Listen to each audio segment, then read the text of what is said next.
आज अतिशय आनंदाची गोष्ट आहे। अनेक वर्षाच्या प्रयत्नांनंतर कोळी भवनाचं भूमिपूजन या ठिकाणी झालंय।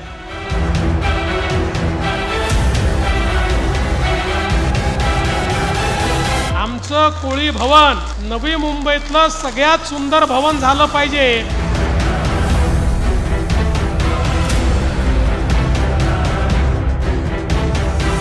आपलं सरकार हे सातत्याने कोळी समाजाच्या पाठीशी उभं आहे।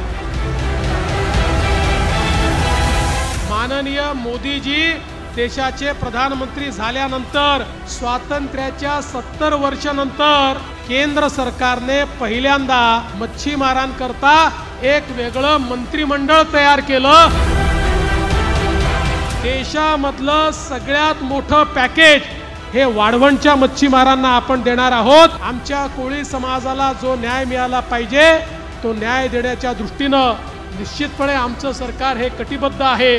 नवी मुंबई हे अतिशय उत्तम अशा प्रकारचं आमचं शहर आहे। या शहराचा विकास करत असताना शहराच्या गरजा आणि इथले जे भूमिपुत्र आहेत त्या भूमिपुत्रांच्या गरजा या लक्षात घेऊन आपण पुढच्या काळामध्ये काम करणार आहोत।